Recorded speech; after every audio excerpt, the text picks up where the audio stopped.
children, the most precious objects they gave to them to protect. How could that be if they're our enemies, mortal enemies? Because they're not. It's not a religious conflict. That's a Zionist ploy of accusing everybody of being anti-Semitic.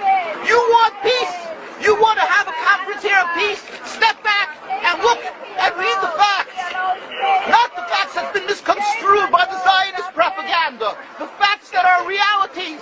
The facts on the ground. How we've been living for hundreds of years in Yemen, in Morocco, in Tunisia, in Palestine, in Egypt. What Arab land have not Jewish people been living together with Muslims without any human rights groups?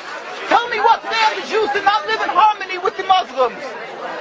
In Iran, we have over 25,000 Jews there, thank God. Why? Because this is not a religious conflict. It's purely because of a political movement, a relatively new movement, which is antithetical, contradictory to the Jewish religion of thousands of years. Judaism is spirituality, a religion of compassion to emulate God.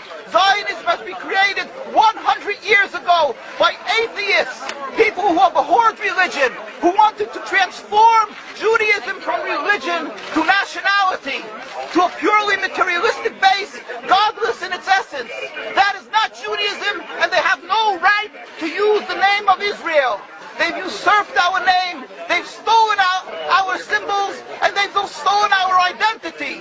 And they are causing death and destruction, year in and year out. For over 50 years, death and bloodshed has not stopped because of a pure ideological belief called Zionism. They sacrifice on their idol bodies, human beings, hearts, souls. They rent, they've destructed houses, they've destructed people's lives.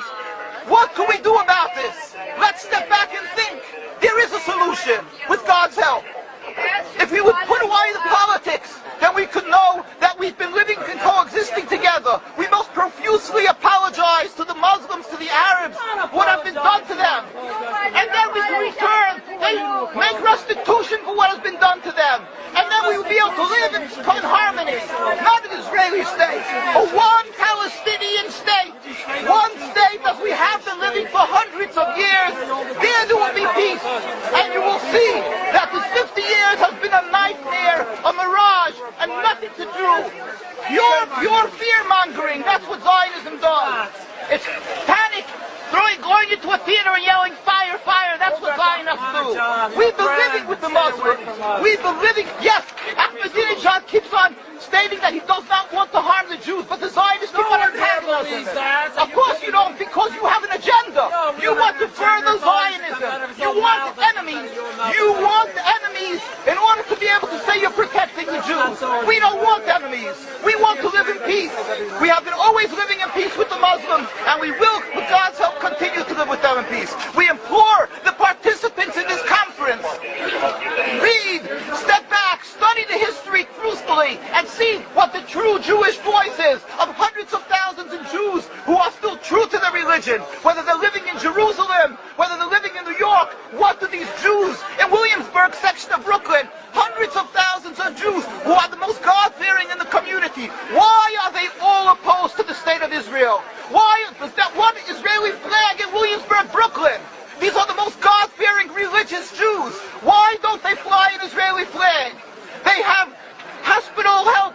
They have Hatzalah, ambulatories, and everything free of charge to help people. The most greatest charitable organizations. Why these compassionate people don't support the state of Israel? They don't go to Israel. Why not? Because they don't like Israel. Why not? Because they're self-hating Jews? They're trying to build a Jewish state. Why? Are they fools? Are they fools?